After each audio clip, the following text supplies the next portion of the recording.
Stock, c'est Romain, on se retrouve dans un nouveau vlog. Je ne m'arrête plus et tu vas encore voir une personne que tu vois très souvent. Nouveau vlog, nouvelle semaine. On enchaîne, c'est parti. On va être avec Netflix pour le 1, 2, 3 Soleil sur les Champs-Élysées.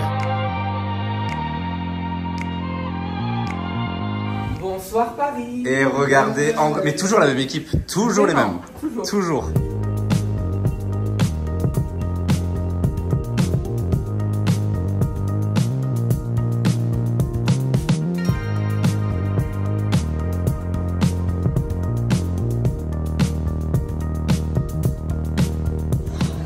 Direction la fan zone. On va assister à la cérémonie d'ouverture. C'est dingue.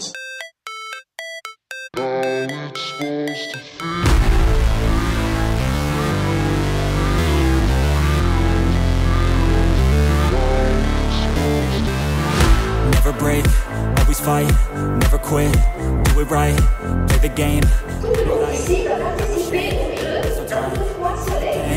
Live the grind, I could change, in my mind, pick a lane, commit and climb, the only way to win at life. I never miss, that's fact, taking big swings, hand me the bat, put me in the ring, you'll go out in a bag, cause I sing what I mean and I bring it to the mad light. Ain't got time to kill, I got time to feel, I took the red pill, I know life's short so I wanna live real, but how's it supposed to feel? C'est la folie niveau prod, c'est vraiment un truc de malade. Tu fais un froid de canard, j'ose même pas imaginer pour les joueurs ce que ça doit donner. Pépita, j'ai apprécié comme elle était au début. Quand je suis sorti des Princes il y a 3 ans, elle m'a envoyé 3 messages, mais vu que je suis quelqu'un d'arrogant, elle a stoppé. Ça y est, on a fini l'enregistrement du podcast. Je t'ai mis un extrait juste avant. Franchement, c'est trop intéressant de pouvoir parler de sujets comme ça, culturels, pédagogiques. Ouais, non mais de ouf, parler politique, masculinité toxique. Ouais. Et, non mais vraiment, vraiment avec des candidats de télé-réalité, enfin... Une très belle prévention. Ouais, vraiment top. Et maintenant Yannis, tu t'en vas. Mais ouais, c'est la fin. Mais on va te revoir très vite dans le vlog, puisqu'on se revoit... Mardi. Pourquoi mardi? Vendredi. On se voit pas avant? En terrasse? Oui, oui. Ah mais on se voit demain du coup. Voilà. on se voit demain. Demain. Tu dis à demain en vlog? Bisous. À demain. À demain.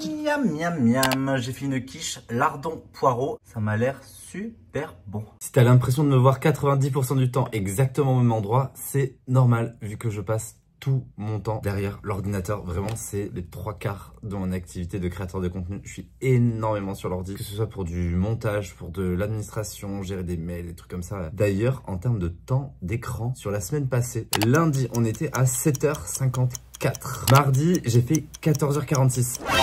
Mercredi, pareil, 15h28. Jeudi, par contre, j'ai que 3 heures. Vendredi, 4h13. Niveau consommation du temps d'écran sur l'ordi, c'est quelque chose. Quand j'ai vu la vidéo de Lena Situation où elle avait fait son challenge 1 mois sans écran, mais je comprends. Le truc que j'ai pas compris, c'est les gens qui la critiquaient en mode « Oh ouais, c'est pas exceptionnel ». Si être créateur de contenu, c'est très compliqué. Faire plus de 15 heures d'écran, c'est chaud. Et aujourd'hui, ça va pas s'arrêter puisque j'ai énormément de montage. Faut vraiment m'expliquer ce qui se passe à Paris, pourquoi le temps ne passe pas comme partout ailleurs en France. Ça passe trop vite. J'ai passé toute la journée sur l'ordi à faire du montage et tout. Et là, direction l'avant-première de En Terrasse. J'ai quelques petits trucs à dire par rapport à ça. On ne lève pas une équipe qui gagne. Ça bouge pas. C'est toujours là, Yannis. Tous les jours dans son vlog. 24/24. Vraiment, cette semaine, tu vas être là tout le temps. Ah, je suis content. Je suis content, les gars. Vous allez voir les aventures folles. Et une nouvelle arrivante. Avant-première en terrasse. Yes. On a hâte. Mais bien sûr qu'on a hâte. On va aller vérifier. T'as vu la saison 1? Oui. Non. Ah si, tu l'as vu? Si, je regardais. Non, tout à l'heure. La tête, je regardais tout à l'heure. Il y avait 13 épisodes, 12. Oui, t'as de regardé 12 minutes. extrait? Ouais, tu vois. Ah oui, Après, ça va très vite. Et le truc que je voulais dire, c'est que Florent et David, du coup, qui sont les deux comédiens principaux, on avait fait un podcast en 2019, donc ça date et ça fait très bizarre de se retrouver des années plus tard. Enfin, moi, je les ai perdus de vue. Ah, mais tu les connaissais en personne. Mais ouais, moi, je les connaissais en personne et c'est quoi de ouf. C'est incroyable. Donc, ouais, C'est dingue. la vie. Nouvelle arrivant dans la villa. On a eu beaucoup de notre cœur dans cette série et on espère toucher le vôtre ce soir. Voilà. J'avais répété hier soir, j'avais très peur. Il y a aussi des créateurs de contenu, je vois un peu parsemés dans la salle. Merci d'être venus. Pour la plupart, je sais que vous venez découvrir la saison 2. Pour d'autres, je sais que vous venez boire et manger gratuitement à la fin. Mais ça fait plaisir. C'est pour ça aussi que j'ai eu envie de faire cette série avec Bastien également à l'écriture. C'était pour qu'on puisse partager ce genre de moments devant cette série. Je ne sais pas du tout où je vais avec cette phrase. Tu l'as vu, hein. Tu l'as senti. Hein. Merci. 2 hours later. Bah alors on a vu les 6 premiers épisodes de la saison 2, Lise, t'en as pensé quoi? J'ai trop aimé, c'était vraiment sympa. 6 épisodes, on n'a même pas vu le temps passer. J'ai adoré, je vous conseille tous de regarder, très chill. C'est vraiment le genre de truc que je regarderais le dimanche avec ma sœur au coin du feu. Et ben moi j'ai bien aimé. Franchement, En Terrasse, j'avais beaucoup apprécié la première saison que je trouvais vraiment fraîche, décalée, ça se consomme très rapidement. Là, c'est le moment préféré de ma journée. Je vais cuisiner pour ensuite manger.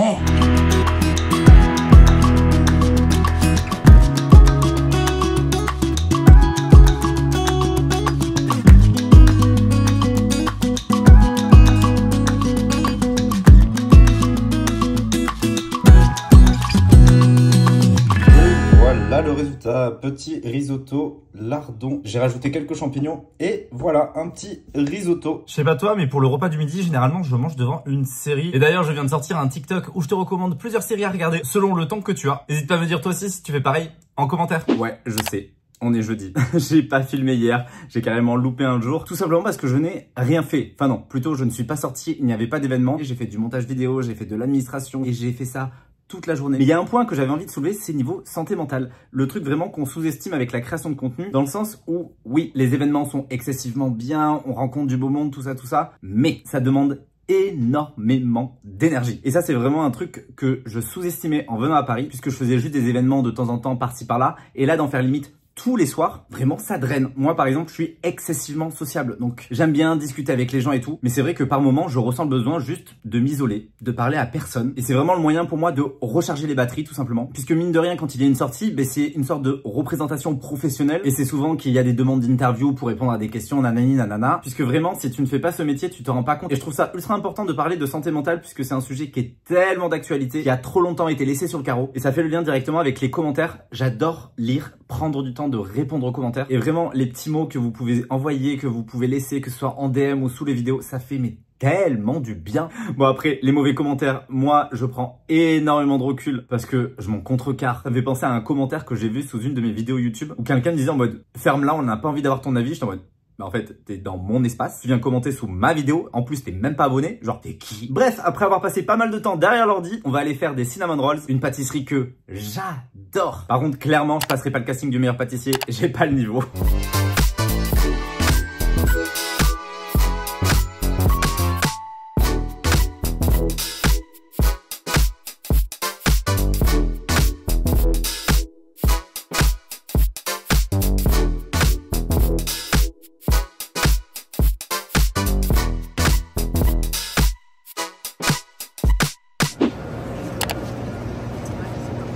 Toujours là.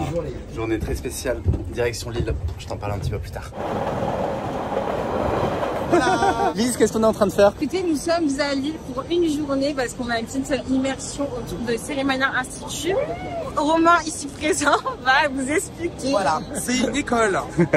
Exactement, on va voir toute la journée. Là, on vient d'arriver, on a fait une petite heure de train. Et si t'as bien suivi, Cérémania, j'ai déjà fait des vlogs. D'ailleurs, je te mets la playlist qui apparaît à l'écran. C'est un des festivals de séries qu'il y a en France. Et là, on vient découvrir le Cérémania Institute, qui est une école spéciale qui va former les gens à faire des séries.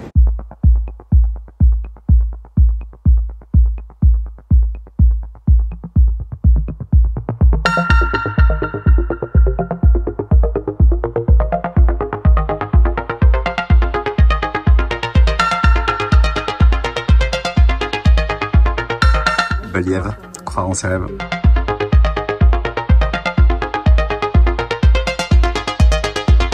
Tu l'as vu ce matin, on a une petite présentation de Cérémania Institute, qui est l'école dédiée à la création des séries, à l'univers des séries et au métier des séries. On a pu rencontrer aussi la promo de cette année, qui était en train de travailler sur le scénario pour leur projet, tu vois comment ça se passait, les différents cours, etc. On a même pu discuter avec certains d'entre eux. Là, c'était spécifiquement au niveau du tremplin, il y a différentes formations, et c'est pour donner accès au métier de l'audiovisuel à des personnes qui, de base, n'y ont pas forcément accès. Et qu'est-ce qu'on dit de plus Bah, on va manger. On va dire ce qu'on va faire. Ce qu'on va faire cet après-midi, changement d'ambiance radical, il y a plein de choses qu'on va découvrir.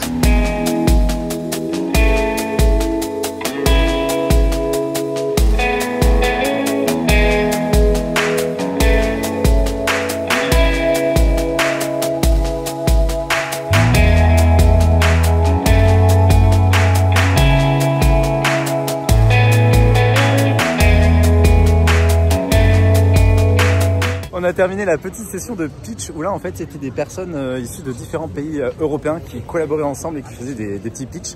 Là on a pu du coup en écouter un et après on a dû partir. Mais franchement c'était top, il y a de bonnes idées au niveau de la création et ça peut vraiment faire plein de choses au niveau de l'émergence des coproductions européennes au niveau des séries. Donc c'est très cool.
Fin de journée terminée. Peut-être qu'on se reverra en mars, on sait pas.